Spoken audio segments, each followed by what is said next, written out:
त्यानंतर आपण पाहणी केली, काय आढळून आलं, काय सांगा मी काल बुलढाणा जिल्ह्याच्या दौऱ्यावर असताना रात्री ही घटना मला कळली. आता सरळ बुलढाणा अमरावतीवरनं इथे पोहोचलेला आहो. पूर्ण तपासणी केली आहे आणि NMRDAच्या माध्यमातून, नागपूर विकास प्राधिकरणाच्या माध्यमातून जे या ठिकाणी डेव्हलपमेंट चालू आहे, या डेव्हलपमेंट मध्ये 3 महत्वाचे महाद्वार आहेत. एक मुख्य महाद्वार आहे, एक दुसरा महाद्वार आहे, तिसरा महाद्वार आहे. 151 फूट आपण बघितलं असाल की हनुमान मूर्तीचे बांधकाम सुरू आहे. तर या ठिकाणी ते तपासावं लागणार आहे की NMRDA जे बांधकाम केलं आहे किंवा जे काही स्लॅब टाकताना कुठल्या सेंटरिंग, त्यांनी सांगितलं मला की सेंटरिंग मध्ये काहीतरी वेळेवर प्रॉब्लेम झाला, त्यामुळे बीम पडले. मला वाटतं याची चौकशी केली पाहिजे. मी स्वतः चौकशीची मागणी केली आहे, चौकशी करायला लागली आहे. VRCच्या माध्यमातून, VNITच्या माध्यमातून, आणि कुठं नेमका प्रॉब्लेम झाला आहे. आणि इथली प्रोजेक्ट मॅनेजमेंट कन्सल्टन्सी आहे पुणेची, ती PMC ची जबाबदारी आहे. आमचे NMRDAचे अधिकारी या ठिकाणी असतात. कॉन्ट्रॅक्टर जो आहे तो या ठिकाणी ज्यांनी काम घेतलं आहे ते सर्व यांची चौकशी केली गेली पाहिजे. याची दखल मी घेतली आहे.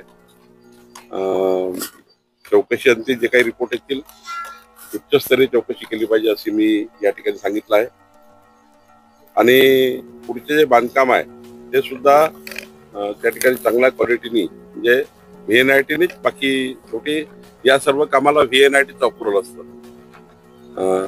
हे जे बांधकाम पूर्ण होऊन VNITचं अप्रुव्हल यांनी घेतलं का, किंवा कॉलम बीम करताना VNITचं अप्रुव्हल घेतलं का, हे तपासावं लागेल. तर निश्चितपणे चौकशी करू. चौकशीनंतर जो काही रिपोर्ट येईल त्यावर पुढची कारवाई करू. झालेल्या अपघातामध्ये जे लोक त्यांना घायल झाले किंवा जीवहानी झाली काही, एक चांगलं झालं की आई महालक्ष्मीच्या कृपेने कुठलीही जीवहानी झाली नाही. 8 जे त्या ठिकाणी जखमी आहेत त्यांना आता सुट्टी झाली आहे.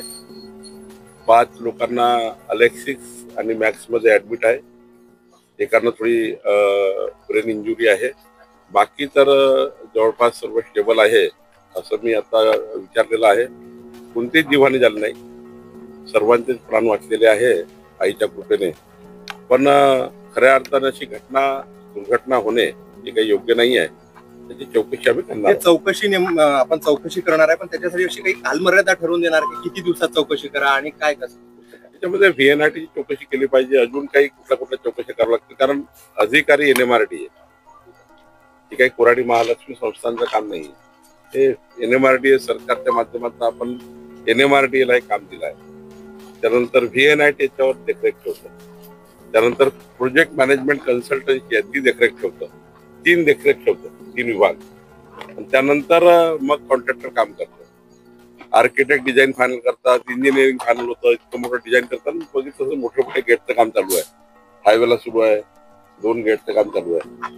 नेमका इथेच हा का पडला, काय तिथे टेक्निकल चूक झाली आहे, हे जरा एकदा चेक करून मग तिचा निर्णय. पण चौकशी महिन्याभरात केली पाहिजे आणि महिन्याभरात रिपोर्ट मागू.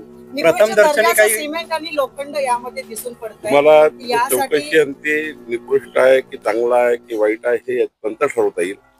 आपल्याला चौकशी याची केली गेली पाहिजे का, तर केली गेली पाहिजे. कारण 3 गेटचं काम चालू आहे. 2 गेट त्यांनी व्यवस्थित कास्ट केले आहे. 1 गेटला काय झालं, कुठले बीम चुकले, काय चुकले, नेमका काही स्पॅन चुकला का, किंवा काय झालं एकदा चेक करावं लागेल. डिझाईन चुकली काही चेक करावं लागेल. डिझाईन करताना स्ट्रक्चरल डिझाईन चुकली काय चेक करावं लागेल. मग डिझाईन जर बरोबर होती तर मग कास्टिंग बरोबर झालं नाही काही चेक करावं लागेल. खरं तर ह्या सर्व गोष्टी चेक करण्याच्या आहे. त्यामुळे महिनाभराच्या आत चौकशी करू. सर, ही जी घटना घडली त्याच्या मागे काहीतरी चूक झालीच असेल, ते चौकशांती पुढे येईल. पण ज्या BBG कंपनीला हे कॉन्ट्रॅक्ट दिलेलं आहे त्याच्याकडे हेच काम नाही तर भरपूर याच्या इतरही काम आहे.